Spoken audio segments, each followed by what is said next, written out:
The Andy Pollin Show. We got to go after this with everything we got, figuring they're going to come with everything they got. I'll start off by saying I'm bored, I'm broke, and I'm back. The Andy Pollin Show on ESPN 630 starts right now. No fan base wallows in misery quite like the fan base of the Philadelphia Eagles. And we'll get to hear some of that wallowing coming up as we're now set for the next round of the playoffs, or almost set. We've got one more game tonight between Houston and Pittsburgh, and the winner of that will go to play the New England Patriots, who last night looked awesome defensively, not so much offensively, but it may have been just a bad night for Drake May. Wow. For playoffs that were supposed to stink without Kansas City, pretty good so far. And we got a lot more to go, including the game tonight. So buckle up. It's been fun. And college football, Indiana and Miami for the national championship. Who had that going into the season? We'll look at the remarkable developments there and the game that's coming up a week from tonight, which is essentially a home game for Miami. And those of you who have followed me on Twitter at AndyPollin1 or on Facebook know that I've been celebrating the Hoosiers along with my son, who's been living out a dream, getting together with his frat brothers and going to the 2 bowl games and really loving life. I mean, you can't ask for a better on-the-field performance, and whatever went on off the field with his group, he's certainly not going to tell me, but it looked like they had a hell of a time, and he's just going to have a hell of a time watching this one on TV, because the get-in price right now, it may drop, but the get-in price right now to get into Hard Rock Stadium in Miami is $3,500. There are tickets that are being sold for on eBay and not eBay, but StubHub for like $17,000, and I can kind of understand it from a Miami standpoint. I mean, the U really hasn't been the U in a while. The last time they won the national championship was 25 years ago. And so people are looking at this like, well, it's a lot of money, but we don't have to fly anywhere. We don't have to stay in a hotel. So if we have to dump that money into a ticket for a once-in-a-lifetime experience, maybe we're going to do it. But there's also and this is what's driving up the price too, is the Indiana fan base, which has never experienced anything like this before. It's a basketball school. And football? What, are you kidding me? And they have, this is incredible too, because you think about big schools in this country like Texas and Ohio State, they have the largest alumni base in the country, 850,000 people. Crazy.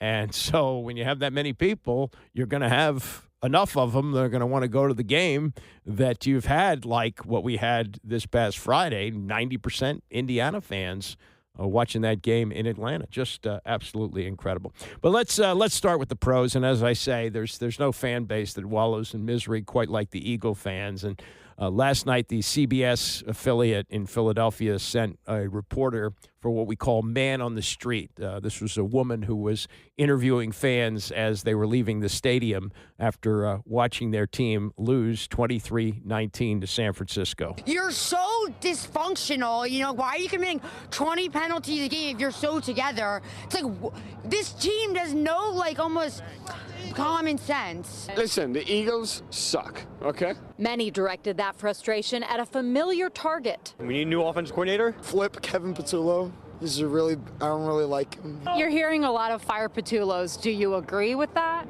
Yeah, something has to change there. But the offensive coordinator wasn't the only one taking heat. Jake Elliott is gone. You can't even kick an extra point. Kevin Patullo needs to go. Sirianni needs to go. And honestly, Jake Elliott needs to go. Go Birds. 2026, 2027, let's go.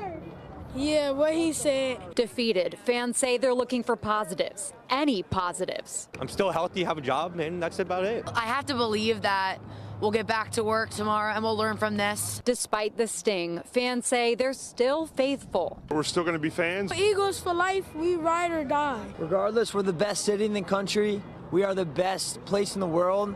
So God bless the USA. Go Birds. Go Birds. Yeah, go Eagles. The one that made me laugh there towards the end was the woman who has now started to talk like a coach. The woman says, we're going to get back to work tomorrow and learn from this. And I know she wasn't in the news conference where Nick Sirianni talked about the loss, but he was saying basically what the woman said, but in coach speak. You got to use this adversity to shape you, and that's for everybody in that locker room. Myself, the coaches, the players. Let the pain shape you to what you want to be, and we'll use this like we used it at the end of 22, 23. Because all that was necessary for 24, and, we'll see what the future holds. So the fans are saying we'll get back to work tomorrow and learn from this. The coach is saying that, and he's also saying things about A.J. Brown, which you can believe or not believe. You're watching the game, you saw the sideline dust up between the two of them, and A.J. Brown has been making his feelings known for a while here that he wants the ball. He's the old diva receiver who wants to get the ball, and they just don't throw the ball that much. Their offense just isn't up to what it was last year, and it was really the defense that won the Super Bowl, but you got to have some offense, and they just didn't have it, and you want to throw the offensive coordinator overboard? Okay, that's a start. But this was Sirianni asked about the incident on the field where he did have two big drops by A.J. Brown. One didn't really cost him. There's about 2 minutes left in the game. They need to get a touchdown. It's 3rd and 5 from Philly's 40-yard line, and Jalen Hurts was able to keep that possession alive by hitting Dallas Goedert on 4th down. But that 3rd down catch would have given them some momentum. He also had another drop in the game, and this was Sirianni on that. He's got the best hands I've ever seen. The way he catches the ball, the amount of different types of catches that he's made. When you get as many targets as he does, you're going to have some drops. Not ever using an excuse, but the ball moves differently in the wind. I thought Jalen did a good job of cutting the wind a lot of times. But we had some uncharacteristic drops, and those, I think we were able to, I think the one that he had, we overcame it the very next play with Dallas. But, I know he's going to, he'll beat himself up on that. And I know AJ, he'll catch 9,000 balls, with the one drop that he had. Might not be 9,000 balls with Philadelphia, though. And not surprisingly, and this is what, sports radio is founded on. It's all about firing coaches and trading players and cutting players. And the hosts this morning were all over AJ on WIP. AJ needs to leave. Listen, AJ doesn't want to be here. Yeah. I don't want him here. You don't want him here. He no longer is a productive part of this team. So why? Why even worry? Yeah, he's going to be gone. He needs to leave. Here's the thing. I thought AJ for a while was a sympathetic figure because he wasn't getting the ball as much, and I felt bad for him. Yesterday was a disastrous way for the whole thing to likely end because in the end, he looks like the disaster. Because, look, I think AJ was so beaten down by not getting the ball more often that I think it affected his route running and his will. I really believe that. I think over a couple of years, he was so frustrated not getting it more. It almost kind of reminds me of Randy Moss with the Raiders. Like, I think he just lagged because he was sick of not getting it more. Yeah, it's tough to win a Super Bowl, isn't it? But James, that's what I think happens. Whatever. I don't care. That's ridiculous. I'm not saying he should have tried harder. It was an embarrassment. He was embarrassing yesterday, and he should be, and he should be gone. James, talk to me. What do you got? I'm with John. I think there's blame to go around. I think the players, obviously, we just talked about AJ. I'm furious with him. But I thought the coaching was an abomination yesterday. John was 100% right. I thought they got their pants handed to them coaching-wise, not just scheme, too. You mentioned, I think the single biggest reason they love you. One thing I could take away, they win penalties all season long. And that has to come. I mean, players, too, you make the penalties, but that's coaching. We've given Nick so much credit the last few years when he's fixed that stuff throughout the season. Like, remember early on, he first started. Record penalties, fixed it. Like, they've been so good at that. They were not, the coaching staff, both scheme-wise offensively and culture, discipline, was never able to get this team under control. They were never able to get this team functioning at a high level. I do think and that has to come back to the coaching. Yeah, and look, this coaching staff won a Super Bowl last year. Time to make changes, and some even saying, Sirianni, this is a very typical WIP caller, Jeff in Phoenixville, who looks at the situation and kind of hits for the cycle in this call. Couldn't sleep, fire the offensive coordinator, blow the whole thing up. So much disappointment that I couldn't even sleep. I just really can't. Rhea, you nailed it on the head. You can't have a coordinator. You got to have a coordinator that can take over and just tell Jalen what to do, because Jalen is obviously running the room, and it shows yesterday that he can't do what he used to do. If he doesn't run, he's not as effective. That's what it is. He's an average passer at best. No, he's a below average passer and above average runner, but if he doesn't run, he's not nearly good enough. Thank you. Okay, that's better. Probably my lack of sleep is like losing my brain cells here. But yes, and if Stefanski, if Kevin Petullo is not fired by noon, I don't know why they're waiting. I hate to be Nick in that conversation because that should be a one-way conversation today with him, Howie, and Jeff, and it should just be, this is who we're bringing in. You have no say. Get on board, or hey, they fired Doug after a couple of years after winning the Super Bowl, so it can be done. Because we need somebody that can bring excitement in, because that trick play yesterday, that worked, and they took the lead, and we don't do any of that stuff. It's the same vanilla offense over and over. I want somebody that can do something, unique, whatever, and I'm bringing Kevin Stefanski. Jeff in Phoenixville has got it down. He's telling you exactly how you're going to fire the offensive coordinator, Kevin Petullo, and who you're going to hire, and you got to have some fun and excitement. Even though the Eagles won their Super Bowl with devastating defense and a really good running game with Saquon Barkley and a quarterback who knows how to get the tush push. No. I know. Here's how you fire him. Here's who you bring in. That's what sports radio was invented for. It was the original one, which I helped to start, WFAN, Voice of the Fan. And WIP is one of the best in the country. And when the Eagles lose, it's so much more fun than if they win, unless you're a fan. But to be on the outside and be neutral and to watch the Eagles melt down like they did yesterday, and then the follow up, it's gold, Jerry. It's just gold.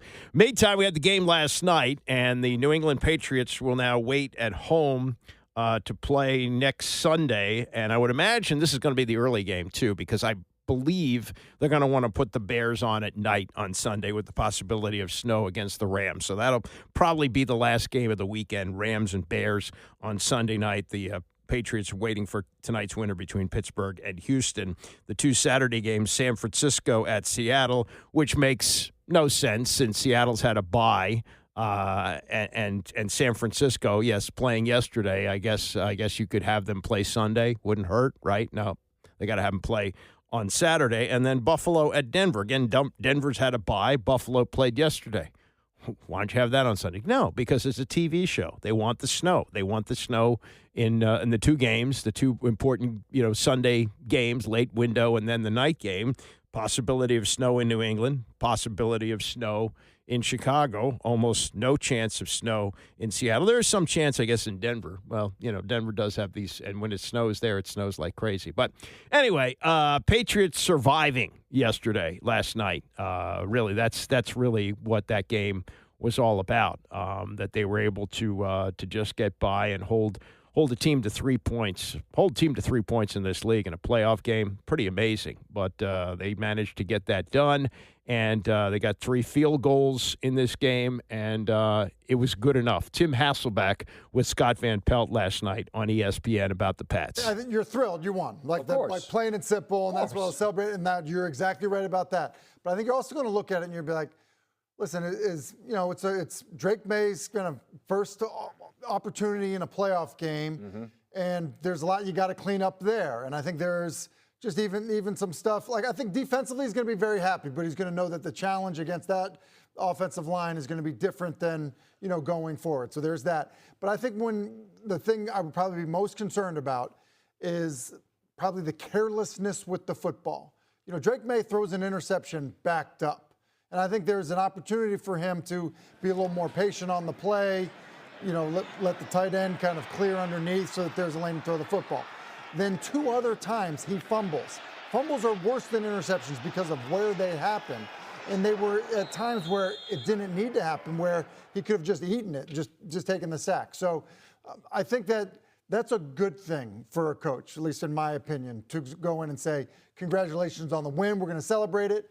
But, man, these are areas we need to get better at. Nearly a 2-to-1 yards advantage in a game. And, again, the Chargers, from the minute that they lost tackles twice their starting left tackle, and Alt's obviously a difference maker, Slater in the beginning of the year.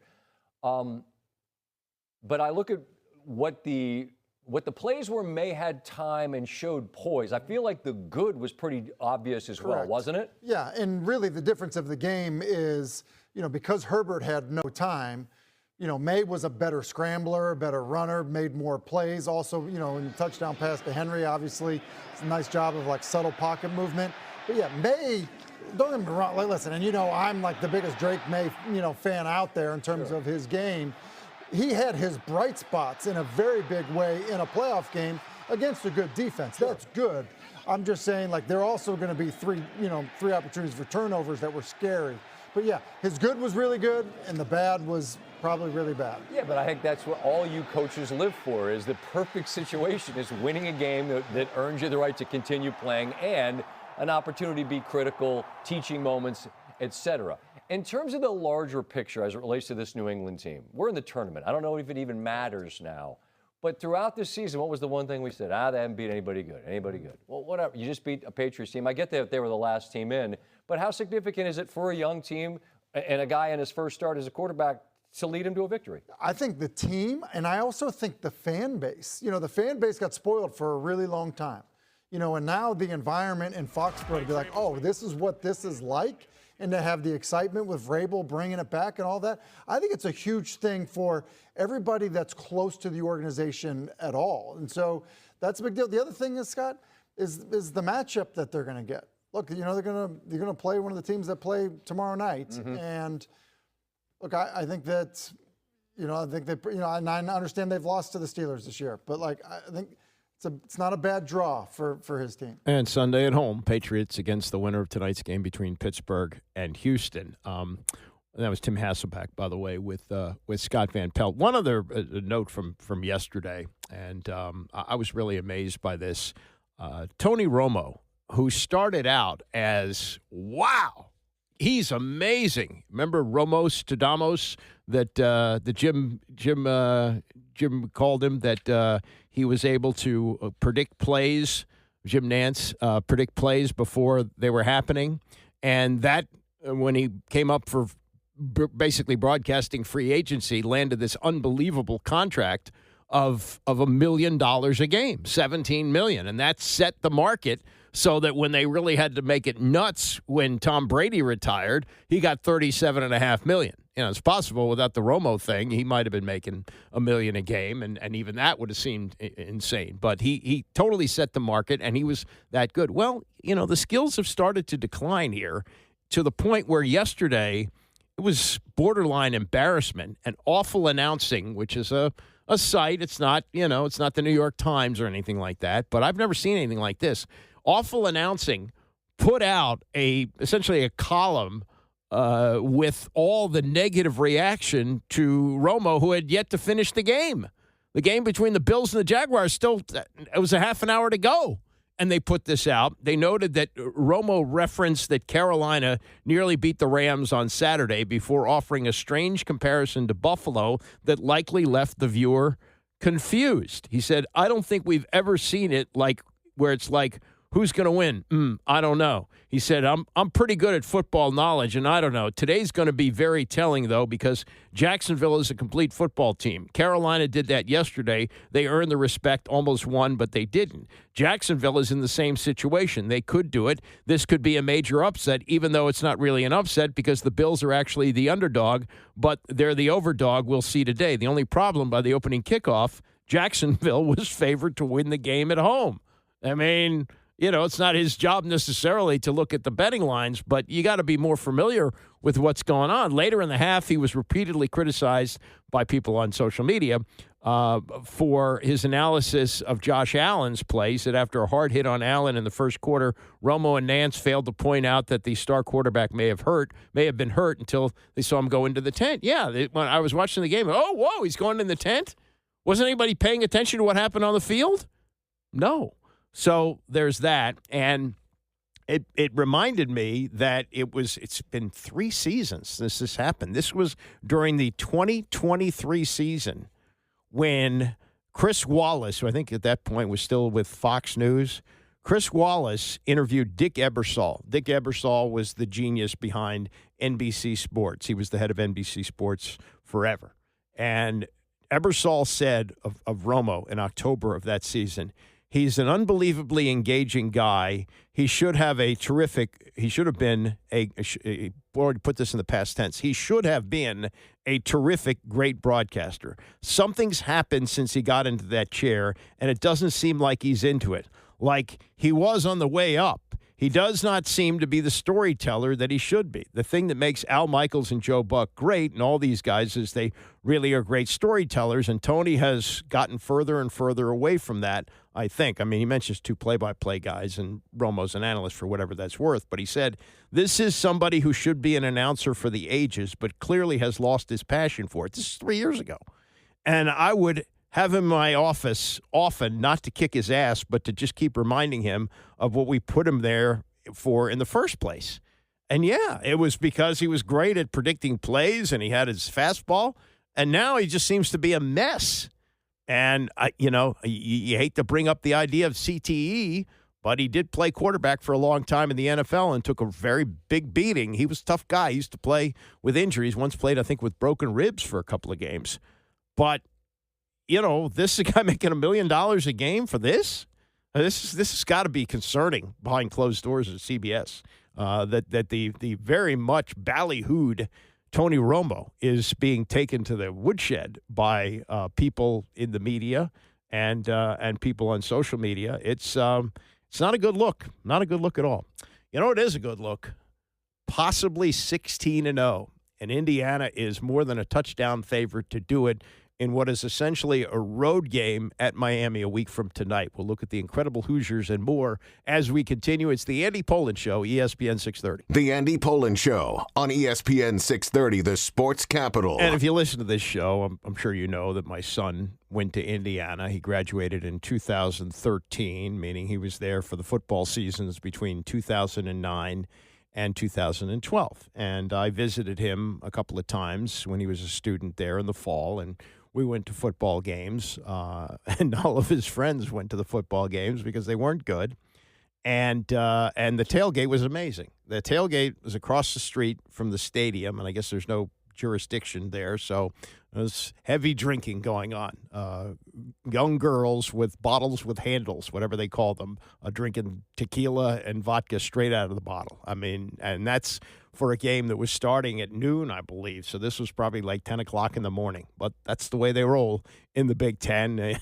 Even worse with my daughter at Wisconsin, where football is a big deal and was at the time she was there. She graduated 2010. So I got to experience Big Ten football kind of on both sides. And my daughter at Wisconsin, football was the big deal. My son at Indiana, basketball was the big deal. And it was accepted. And it was accepted that football stunk. And, we'd tailgate with his friends, and they'd say, see you later, Jeremy. We're going back to the dorm. Okay, well, I got my dad here. Meaning, I'm not going to drag him back to the dorm. We'll just go to the game with a few others. And it was no problem to get me a ticket or anything like that. I mean, we were sitting in a half-empty stadium for Big Ten games. And things have changed. And it changed because of Curt Cignetti. And it was sort of like this at Maryland when Ralph Friedgen got here, though Ralph was an alum. And he'd been passed over for jobs for a long time because he was fat. And Debbie Yao was finally convinced to hire him by Boomer Esiason, and he comes in for a team that had gone 5-6. They only played 11 games in those days. And they said, "Do you think you can make a bowl, Ralph?" He goes, "Yeah, I think we can." And that, as the season unfolded, it wasn't just make a bowl. It was like, how good of a bowl can we get to? And they got to the freaking Orange Bowl. They lost one game the whole season. That was to Florida State. And they got blown out in the Orange Bowl, but the expectation was so low when he got in that a 6-5 season would have been celebrated. And he goes 10-1 during the regular season and makes it to one of the biggest bowl games in the country. This was before they had the playoff and everything. And so Cignetti comes in, and he's not even coming to a program like Maryland, which had some success. This was the losingest program in college football history when he got there. It's a basketball school where people looked at football like, yeah, it'd be nice if they were decent instead of embarrassing. And he had to totally change the culture, which he did incredibly fast. In the 2 years, they've lost 2 games. They're undefeated, and they're sitting on the national championship as 7.5-point favorites in what is essentially a road game at Miami on Monday night, a week from tonight. And so after they dismantled Oregon in the Peach Bowl on Friday night, Cignetti was asked this. Odds of Indiana winning the national championship preseason were 100-1. What should they be going into this game against Miami? Well, you all have a job to do. And a lot of times you'll piggyback off somebody else's story or belief, and there's pressure to get it nowadays with the internet, get the story out there. And a lot of those people really don't know our team. They don't know what we're made of, what we got, and I get it. There was a lot of skepticism after last year that we were a fluke. That team did a lot of great things and got it all started. That team never trailed till the 9th game of the year.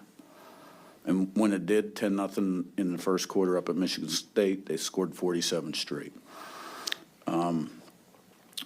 I think a lot of that negative stuff in the media fueled the guys returning from this team, and we added some real key pieces. The main one sitting right here on my left, but other ones as well. Great leaders, great players.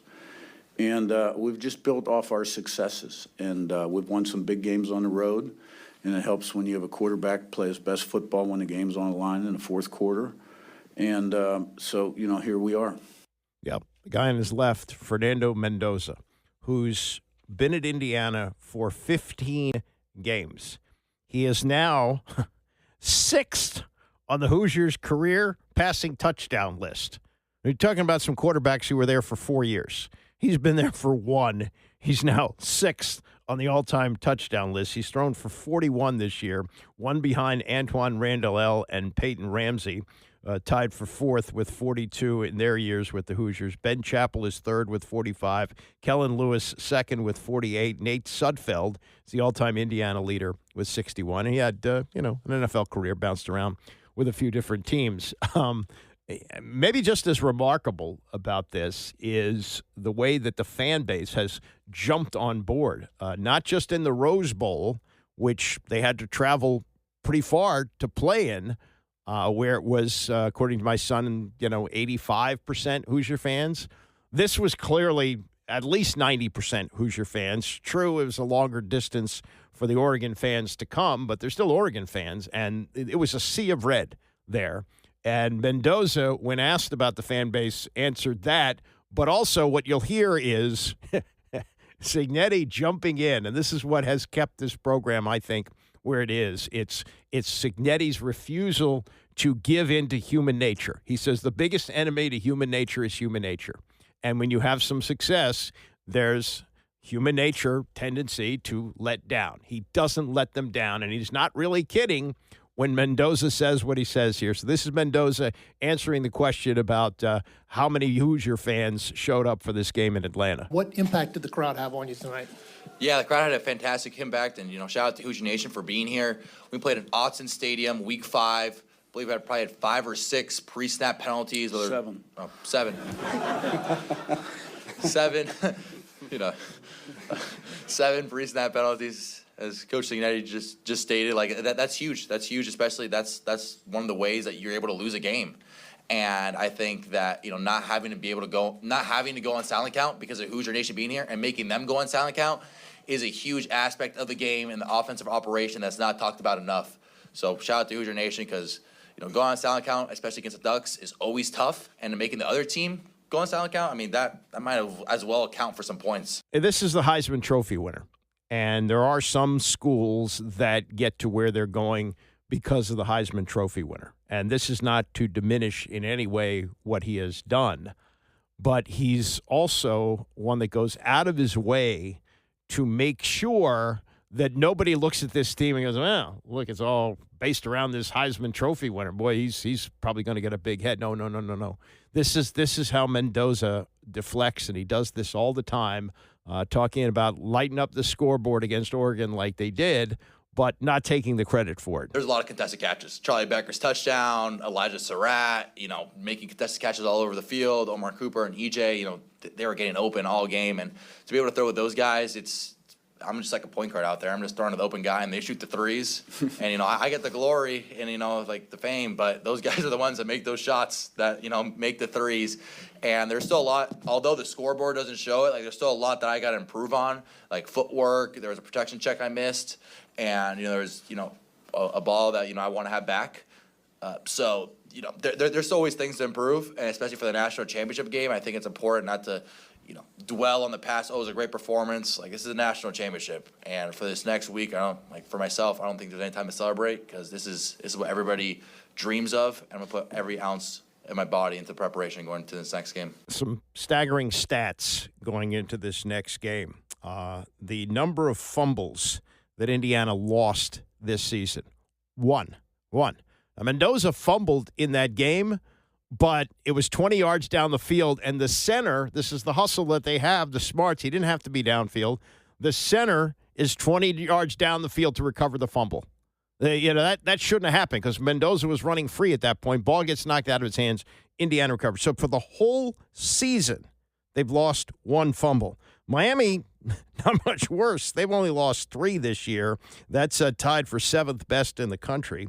And also this, Indiana has outscored teams by 237 points in the first half of games this season, second best nationally behind Texas Tech, 256. They have outscored teams by 236 points in the second half. That's number 1 nationally.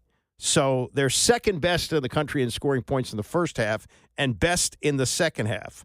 Miami leads the country with 47 sacks this year, and that's going to be something to watch. But Mendoza, 2 things. He gets rid of the ball quickly, and when the pressure's in the pocket, he can escape. He's not the fastest guy ever to play quarterback, but he's smart, and he knows how to get himself out of trouble. And Indiana is tied with Oklahoma for second in sacks and 45, so it's not like their defensive line is any slouch either. Miami has averaged time of possession 33 minutes and 42 seconds this season. Indiana just 25 seconds less, 33-17. That wouldn't be a surprise, I guess, where you got 2 teams competing for the national championship. But no team, even though Miami's got 2 losses, no team has ever finished a season 8-0 against AP-ranked opponents. Miami has a chance to do that. They've beaten 7 ranked teams this season. Number 6, Notre Dame, when they beat them. Number 18, South Florida. Number 18, Florida State. Number 24, Pitt. Number 7, Texas A&M. Number 3, Ohio State. Number 6, Mississippi. And Indiana, of course, is number 1 in this game. Amazing. So those are some of the stats going into this. The eye test says, probably Miami's got to play a perfect game to win this. Greg McElroy, who called the game, the Indiana game on ESPN, joining Scott Van Pelt on the set afterwards to preview the national championship between Indiana and Miami. Speak to me honestly about what this Indiana team is. They are one of the most complete football teams I have ever covered. I've only been doing this 12 years, so it's not like it's some gigantic list, but I've lived in the 4-team playoff era and now the 12-team playoff era. What's most remarkable about this group is there is no weakness. They are really, really good, bordering on elite in every possible phase, from wide receiver to running back to quarterback, of course, super elite. All 3 levels defensively. And I think the other thing, too, that I love about them, Scotty, is that the culture that's been created on offense and on defense, it's not about me. It's about we. It's a collective buy-in that really has kind of allowed them to go to the forefront of college football. All right, I'm jotting that down because I want to circle back to that thought. And you mentioned the word culture as it related to Indiana. And the reason I jotted it down is because in the era of the portal where you can go, you're a free agent every single year, and they bring in players and they're already loading up for next year. Mark Cuban saying, thanks. They're happier this year. They've got a very old team. Right. But a lot of times you can bring in guys that everyone thinks they're going to be the guy. And that means that we're not all for one and one for all. I think that's as impressive as anything. How do you think they've done that? Well, I tell you what's amazing, and I actually had kind of asked this question to myself. Why do you think that is? And I kind of described it when I asked Brian Haynes and Sean McDonough and everybody. We're all in there.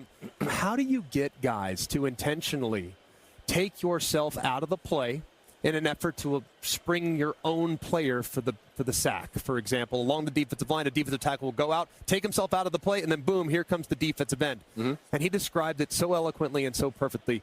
We get guys that want to win more than they want to be drafted. Wow.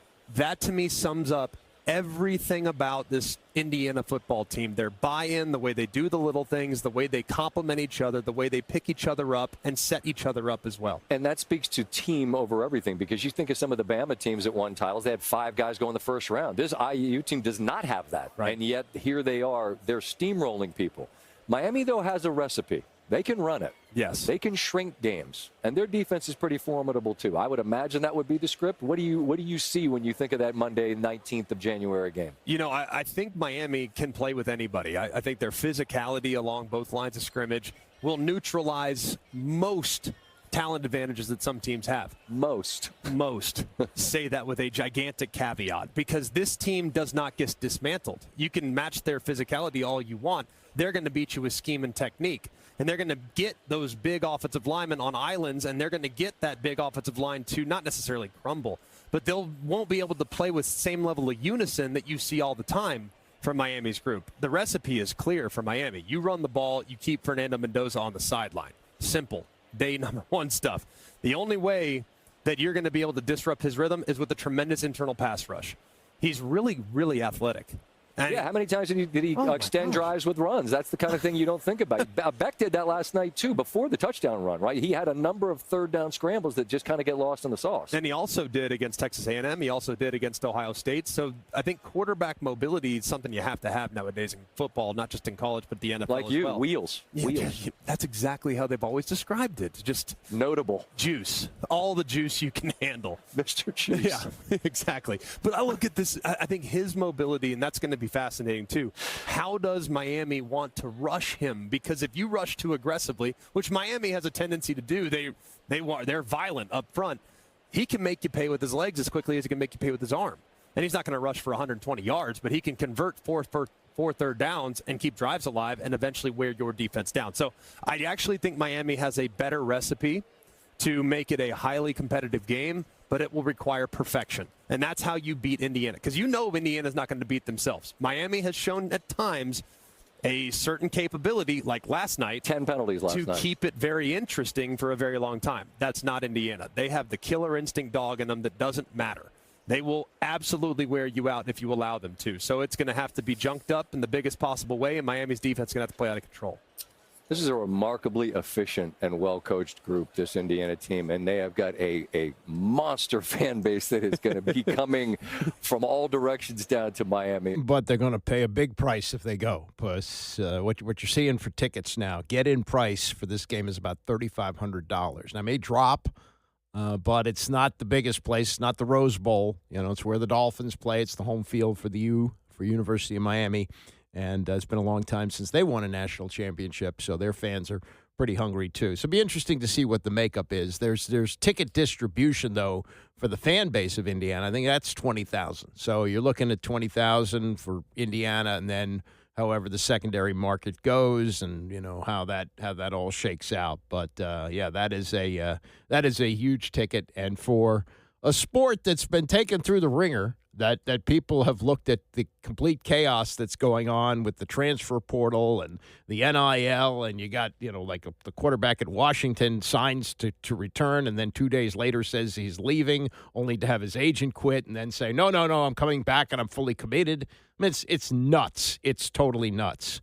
And another aspect of this season, and again, it's not affecting the games. People are watching the games. People want the tickets. They're back in the house. It's exciting stuff for a program like Indiana. So, before you completely dump on the sport, whatever's happening off the field, it's not hurting it on the field. It's not hurting the product on TV where it's most important, and it's not hurting it in the stands. This was Brady Quinn on another aspect of this late part of the season, with all the great storylines about Indiana, the crazy story of what has gone on with Ole Miss, who came pretty close. They almost beat Miami, and if they beat Miami, then you'd be talking about this unbelievable matchup between this basketball school in Indiana and the school like Michigan basketball in 1989, where Bill Frieder was told to hit the bricks, and they hired Steve Fisher, his assistant, to coach the team, and they went to the national championship and won. They won it in overtime over Seton Hall. This was Brady Quinn, who does college football for Fox, on with Dan Patrick about the Lane Kiffin story. And Dan wondered, in that game on Thursday night, who did he think Lane Kiffin was rooting for? I think he was rooting for Ole Miss. And in part because, look, it's going to look bad if obviously they went up winning a national championship. Yeah. And that's maybe part of the reason why you left Ole Miss in the first place. But he is incentivized. I think the dude's got a good heart, despite some of the other things that maybe go on. So I'd like to think that he's rooting for guys too who are going to be coaching on his staff. Charlie Weiss Jr. who I agree with that. Yeah, I agree with that. So, and even some of the players who may be joining him at some point. So I'm sure there's some elements. No, to he that would where be he was rooting against his players if they're going to join him because now they can join him a week earlier. True, but I think they would still have that chance after this game to figure that out. But I'd like to think he was rooting for Ole Miss. I believe he was. How do you evaluate Carson Beck? I think you obviously saw in the final drive what he's capable of. I think we've seen throughout portions of his career what he's capable of. The tough thing is you really have to do a deep dive into, who he is as a person, what maybe has or hasn't been there for him so he can display that consistency like we saw maybe you'd say a couple of years ago at Georgia, or even at points in time this season when he has those good games, he's not able to follow it up and consistently play that way. It felt like he was managing the game in the quarterfinal round. And then in last night, like when they really needed him to, he stepped up, made big time throws, obviously the scramble for the touchdown to win. But I think you see the high end, like he can be a guy that's talked about going in the first round because of that arm talent and the ability to layer throws and anticipate and see windows. But there's other times too when you see some of those poor decisions or him not playing as well versus pressure or some of those blitz looks, you go, well, he's gonna be asked to do that at the next level. So it's hard because you can see the upside there, but there's still a level of consistency that's just not, it's never really come together. And I don't know how to put that, how to summarize that at this time, because I still think he's got a big game ahead of him. If he plays well in the national championship, based on what he did in last night's game, based on what he did in the national championship, that's probably all people are really want to talk about when they were coming to a draft evaluation of him. That's Brady Quinn on Friday on the Dan Patrick Show as Miami now gets set to play Indiana for the national championship. Brady Quinn, part of the Fox coverage, former quarterback at Notre Dame, played in the NFL for a few years. I think was drafted by the Cleveland Browns, but did not have an NFL career that measured up to his college career. Coming up, we'll do more on the football playoffs. Brock Purdy talking to Scott Van Pelt. And, of course, guess who's in town? Trey Young. Aren't we excited? It's the Andy Poland Show, ESPN 630. Some believe the origins of football go back to 1876. Would you believe that for 30 years, the forward pass was illegal? I mean, think of the rules now. Think of Josh Allen basically being carried by his teammates to the goal line for what was a phony tush push yesterday, and where we were in this game until 120 years ago today, that the people who ran college football said, wait a minute, we need to make the game safer. We're going to institute the legalization of the forward pass. And the game was never the same. We'll look back on that as well as what happened yesterday and what's been happening in college football with the amazing run of Indiana football, and for that matter, the amazing run of Miami. I mean, there's some question whether or not they should be in with 2 losses. They're a 10 seed, and they're going to be playing a home game for the national championship a week from tonight against Indiana, which has yet to lose a game this year. And speaking of old-time records, that and probably the team that would, if you pick now, it may change if Indiana wins and wins big on Monday night, but the best team, at least of the last 30 or 40 years, I think most people would say the 15-0 LSU team that Joe Burrow had, whatever year that was, that is considered, that was an awesome team, especially offensively, just absolutely awesome. And the only team that's ever gone 16-0 was Yale in 1894. And, if Indiana didn't have that first round bye, they played the conference championship game where they beat Ohio State. But if they didn't have that bye, this be 17-0, and that's a full NFL schedule. It used to be that college football was 10 games. The NFL was 12, eventually 14, stayed that way for a long time. They added a game, made it 11 games. Okay, 11. Now it's 12 regular season games, conference championship. And if you don't get the first round bye, you got to win 4 to win the national championship. It's remarkable. It's professional. Well, it is professional football because guys get paid. But just think about that. Indiana going for 16-0, which no team has done since 1894, and they're 7.5-point favorites to win a week from tonight. We'll open the show at 9 o'clock. I got to play this again because it's just too good. It's gold. When the Eagles lose, the angst and the vitriol is so incredible coming out of Philadelphia. They not only are distraught, but they want heads. They want to fire people. They want the offensive coordinator in Philadelphia, Kevin Patullo, gone yesterday. They want him out. And this was the immediate reaction as a reporter for the CBS affiliate in Philadelphia was outside the link yesterday as fans were filing out after the loss to San Francisco. You're so dysfunctional. Why are you committing 20 penalties a game if you're so together? It's like this team does no almost common sense. Listen, the Eagles suck, okay? Many directed that frustration at a familiar target. We need a new offensive coordinator. Flip Kevin Patullo. I don't really like him. You're hearing a lot of fire Patullos. Do you agree with that? Yeah, something has to change there. But the offensive coordinator wasn't the only one taking heat. Jake Elliott is gone. You can't even kick an extra point. Kevin Patullo needs to go. Sirianni needs to go. And honestly, Jake Elliott needs to go. Go Birds. 2026, 2027, let's go.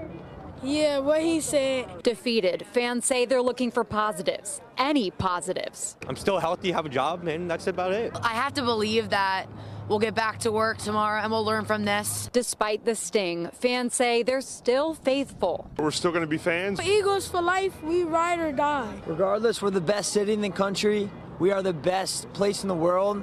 So God bless the USA. Go Birds. Go Birds. We love Philadelphia, but right now we hate the Eagles coaching staff. That's so great. To the victors go the spoils. Brock Purdy, winning quarterback for the 49ers, are going to have to go the rest of the way without one of their best players. George Kittle did, in fact, tear his Achilles, so he's not going to be with them. They lost him, I think, in the first half, so they went a good part of the game without him. But Purdy delivered when he had to. They also had this tremendous play and they'd used it in the Super Bowl where it was a wide receiver pass, and you see this all the time in games and where wide receiver gets the ball and he's got the option to throw or throw it away or just run with it. Well, what you never see is the player throw it away or run with it. If he's got a chance, the wide receiver's got a chance to throw the ball as Juwan Jennings did, and he threw a great pass to Christian McCaffrey, he's going to do it, and that may have been the turning point in the game. That may have been the play that cemented it. Scott Van Pelt talking to Brock Purdy after the 49ers pulled off the win. Man, it's playoff football, man. Anything can happen, and, for us to, go through the ups and downs, and you lose Kittle, and you're on the road and you got to find a way to finish. The conditions were whatever, and but at the end of the day, man, coming together, offense going and scoring when we need to, and then defense getting a stop at the end. That's team football, man. So I'm very thankful for all the boys. You guys know what it is to get to the biggest game, and this isn't that. But given who you've lost, given who you're playing, Brock, how satisfying is this victory for this group of men, given all you've been through? Yeah, man. I mean, obviously, all the guys that have helped build this culture that we got with, Fred Warner, Nick Bosa, and Kittle, for guys like that to go down and then have guys step up and find ways to win in the NFL, man, it's not easy. So to be able to come out here and win on the road like that in a playoff game, it just feels good overall, man. So I bet it does. Look, we all rave about Shanahan being in his bag, and you guys have an amazing sort of synergy and options that you can go to. But when you go to that play call that leads to Juwan Jennings throwing a touchdown in the stakes and the stage, when that call comes into your headset, what are you thinking? I mean, we all just knew what play it was, and we're like, all right, here we go. And so I told JJ, I was like, dude, if it's not there, throw it away. But sure enough, it was there. I look back, he got destroyed, and I was like, oh my gosh. And then I look over, I see Christian catch it. The whole thing was crazy. Right. But JJ's a baller. He did that in the Super Bowl too. So Yeah, but you know that every time if a receiver's going to get that, like he's never throwing it away. Like I'm gonna try to get this 6 if I can, right? Like they never want to throw it away. But and given that spot, I mean, he threw a perfect pass and Christian made a hell of a catch. Yeah, it was insane. And like the wind, man, I looked up and the ball's caught up in the wind and it's over the shoulder and Christian caught it. And we all came back to the sideline. All the quarterbacks were like, dude, JJ just threw a dot. So it was cool. And then the play to McCaffrey for what ended up being the winning touchdown. I said to my guy Stanford Steve, run some kind of Texas, and it sort of was, but you bring him from the other side. Was he your primary on that play call? He was the last guy in the progression, but obviously we knew like if 1, 2, and 3 weren't there, then we were going to have a really good matchup with Christian on the backside, and sure enough, got to it, and he was right where he needed to be. That's a good guy to have for the last progression. All right, last thought real quick. It's you guys in Seattle. You started your year up there with a win. Obviously, they got you, I guess, last week in your spot. Just a quick thought on what's required against that Seattle team that knows you so well and vice versa. Yeah, obviously a really good team. We respect the heck out of them and how they play. And, more than anything, we got to watch this film, get better from it, clean it up, and, have a good week of preparation and get ready to go back on the road and find a way to win, man. It's playoffs. That's Brock Purdy as they head to Seattle Saturday for some reason. That easily could have been Sunday, so having played. It doesn't really matter when Seattle plays. They got the bye. They were off.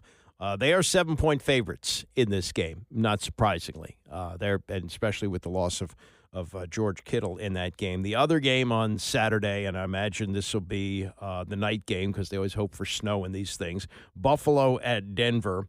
And you've got Buffalo on the road as a 1.5 favorite, like the era of recency. Even though Denver's had the bye, even though they had the great record during the season, even though they're at home, they are 1.5 favorites. And then you got the Rams at the Bears. The Bears are 3.5 point underdogs at home. Amazing, because I guess that's the effect of the quarterback there.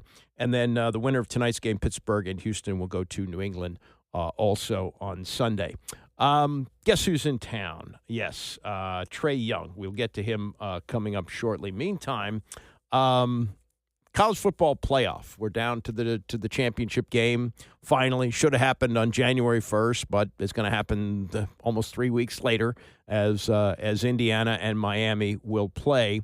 And we're at the point now where we're looking at how the college football playoff could be improved and so forth and so on. Chris Fowler, who will call the national championship game, was on with Dan Patrick to talk about how they could make the playoffs better and the amazing state of college football these days. I kind of like the structure where it is now. I think the tweak you can make is, tougher restrictions on group of 5 teams. It was, James Madison was a great story, but that was never going to be a competitive game. So you've got 11 playoff games in this format, and 2 involved complete mismatches. And I think people would have liked to see Notre Dame or Texas or Vanderbilt or somebody else in those games.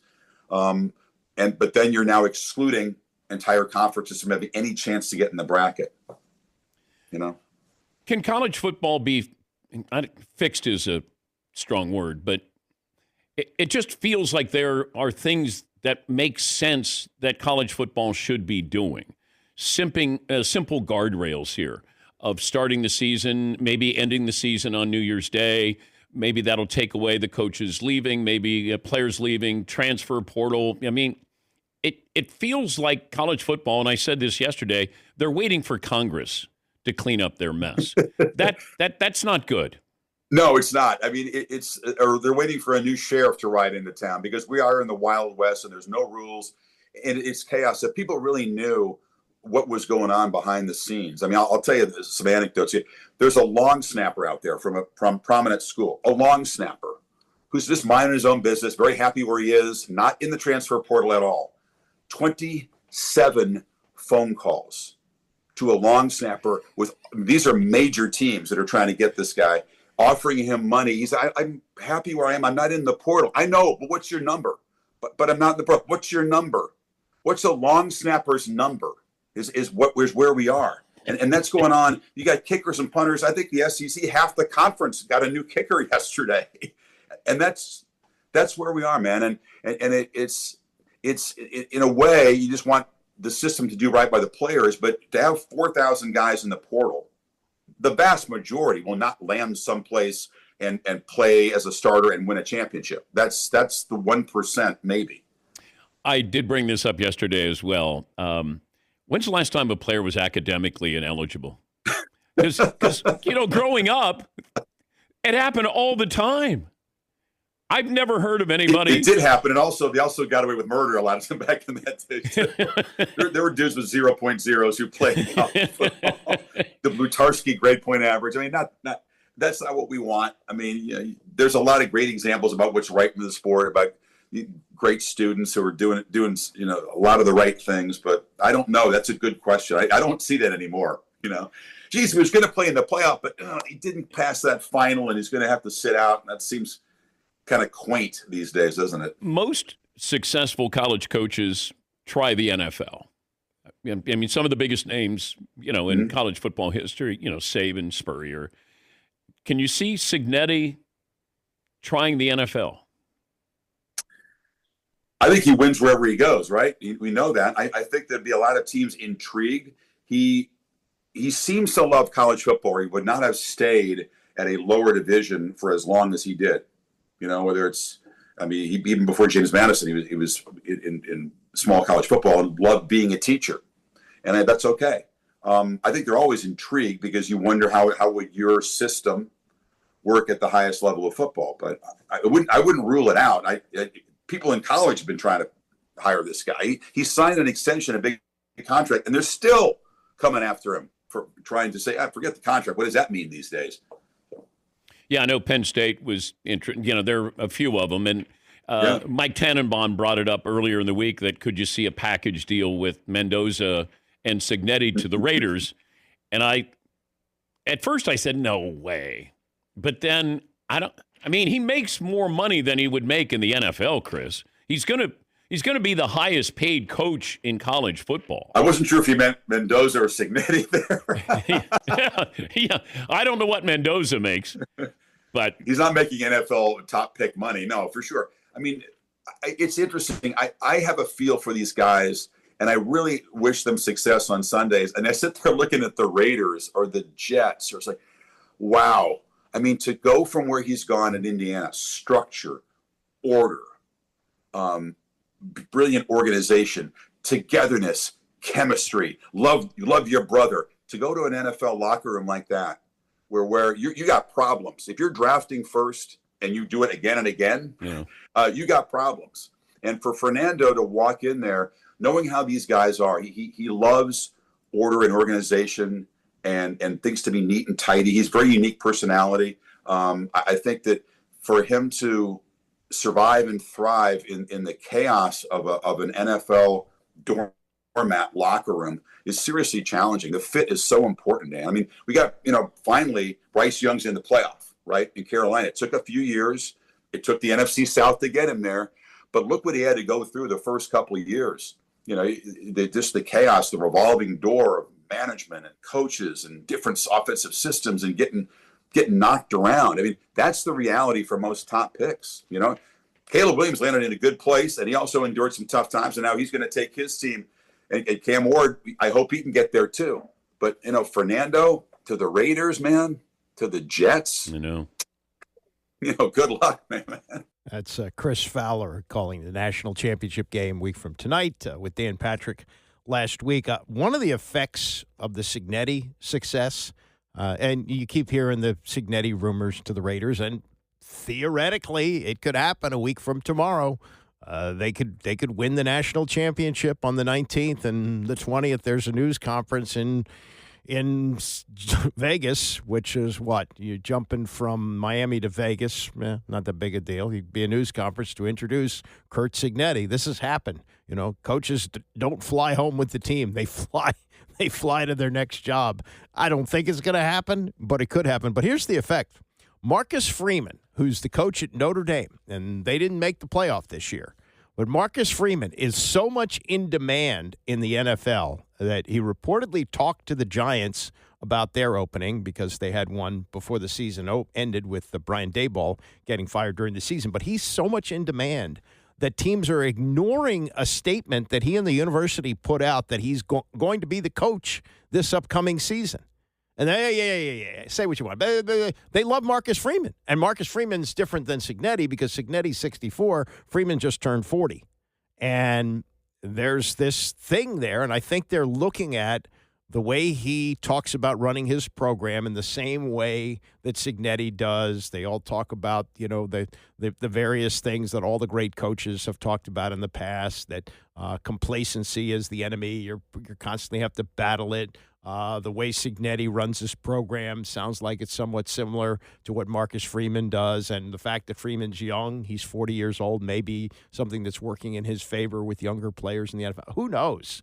But it's remarkable, the trickle-down effect that we've seen with Cignetti. And it's really fun. I mean, it's fun, especially someone who's about his age. I'm not that much older than he is, so I've enjoyed watching what has transpired. Of course, I also paid a lot of money to that school for my son to go there, but I understand all the stuff as well. All right, coming up, it was 120 years ago today that the NCAA said, yeah, sure, you can throw the forward pass. The Andy Pollin Show on ESPN 630, the sports capital. Bram is coming up at 11, despite the effect of, like, the tush-push and, Saquon Barkley and how the running game has had sort of a revival in the last few years. It's a passing man's game now, not just in the NFL, but in college football. It used to be the old 3 yards in a cloud of dust from Woody Hayes, where he'd say, 3 things can happen on a pass, and 2 of them are bad, as in incomplete or interception. So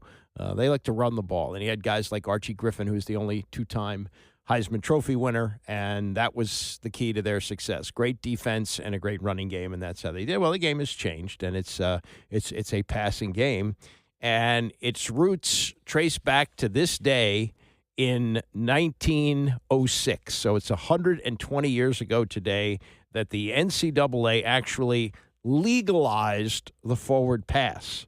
And it actually had been attempted years before. It had been in the game, but it was illegal. The famous, you remember this, of course, the 1876 Yale-Princeton game, in which Yale's Walter Camp threw forward to teammate Oliver Thompson as he was being tackled. Princeton protested, and it went for naught when the referee tossed a coin to make his decision. That's how college football worked in 1876. The University of North Carolina, it says here on Wikipedia, used the forward pass in an 1895 game against the University of Georgia. However, the play was still illegal at the time, and I guess somebody missed that. In a 1905 experimental game at Wichita, Kansas, Washburn University and Fairmont College, which would become Wichita State, used the pass used the pass before the rule allowed it officially on this day in 1906. And part of the reason that they went to it, 1905, had been a really bad year for college football. Chicago Tribune, it's amazing that in this day and age, think about one death. In 1905, according to the Chicago Tribune, during that season, 19 players died and 159 were seriously injured. They wanted to get rid of the game. Theodore Roosevelt, who was a bully, big, manly man, said, nope, don't get rid of the game. Let's make some changes. And they came up with the plan to allow the forward pass, which they thought would make the game safer. Now, if you've seen the movie Knute Rockne, All-American, there is a scene relatively early in the movie, where Pat O'Brien, who plays Knute Rockne, is working in his lifeguard job with his friend and teammate at Notre Dame, Gus DeRay. And they have a football, and they're throwing it on the beach. And to simplify things for the movie, which, again, is about 70 years old, you hear one of them say, yes, the forward pass. It'll revolutionize the game of football. Did it? Yeah, but it didn't happen instantly like that. Although it became legal in 1906, it really took it to a new level in 1913 in a famous game between Notre Dame and Army. So it really took 7 years for it to be a big factor in college football. Charlie Lamb is a Notre Dame historian, and in one of the pieces I found on YouTube, he discusses the legend that it was, in fact, Notre Dame that invented the forward pass. Not true. A lot of people have under the idea that Notre Dame invented the forward pass because in the 1913 Army game it was used extensively, and Notre Dame beat Army that game. But in reality, it had been in use for a number of years before that. but it was used in a different way that game. Up until that time, people would just go down the field, stop, and they'd try to throw a pass. Rockne said that players caught it like it was a medicine ball. So they tried more to throw it on the run. So you would hit Rockne in stride. Doré was the quarterback and Rockne was the end. They had met early on in their careers at Notre Dame, and we think they may have roomed together, although we're not really sure. They were definitely friends. Yeah, they were friends, throwing the ball around the beach. Whether it led to the invention of the forward pass, that's disputed and pretty much debunked.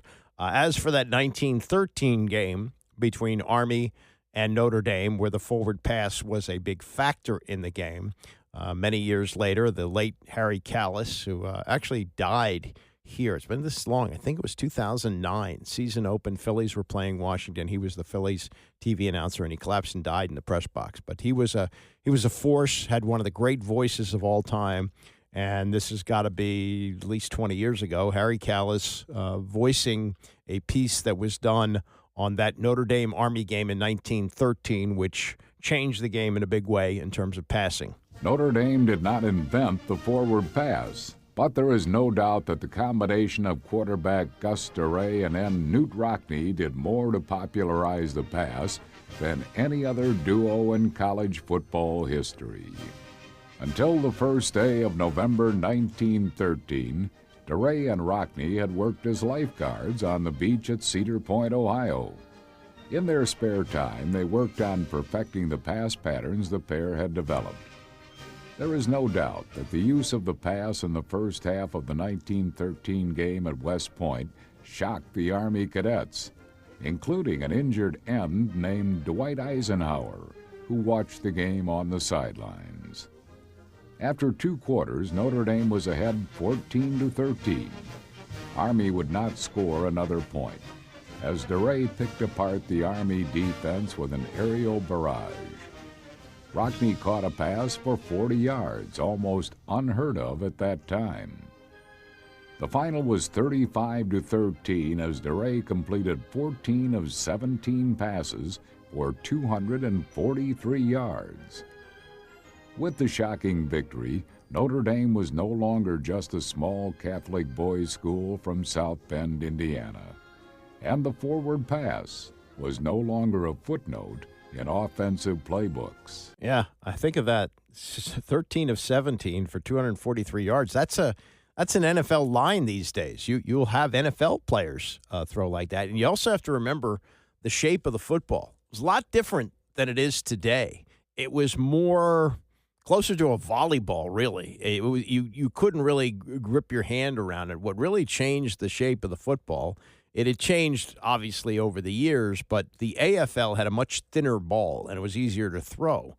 And that made its way to the NFL and as the game, evolved. But think about in 1913, a quarterback throwing 17 passes and obviously having success with it as they were able to roll it up on Army. The one footnote I would give you on the passing game, and I thought this was one of the really cool things that's happened in media here over the years. Back when George Michael was the king at WRC at Channel 4, this would have been in the 90s. He came here in 1980, and for over 20 years, 25 years, he had a top-notch sports department. At one time he had a battle with Glenn Brenner. Brenner had a different style, but they were the kingpins. They both made a hell of a lot of money and produced great content. And Sonny Jurgensen was working with George, and they set it up so Sonny flew to Texas, where Sammy Baugh lived and refused to get on a plane, never left Texas after a bad flight, and he was, at that point, in his 90s or close to 90, and Sonny did a sit-down interview with him. And it was fascinating. It's probably somewhere on YouTube if you want to watch it. But the gist of it was Sammy Baugh, who was known as Slingin' Sammy Baugh, passing numbers that you look at today and go, you kidding me? But in those days, he was as much of a passer as anybody had ever been in professional football. And he said to Sonny, he said, I watch ball here all the time. And he said, man, I'd love to get out there today. It's a passing man's game. Now, at that point, Sonny had already been retired for 20 years, and the game had changed since he left, and he was one of the great pure passers of all time. But I'll never forget that. I'll never forget Sammy Baugh saying to Sonny Jurgensen, man, it's a passing man's game today. I'd love to be out there. And to think that it was 120 years ago today that the forward pass finally became legal in football. Now, this was 1906. The NFL didn't even come into existence until 1920, and that was kind of a running game then too. It was not as much of a passing game. But really, that's how it all started. It started 120 years ago today, and to think that the forward pass was actually illegal. Amazing.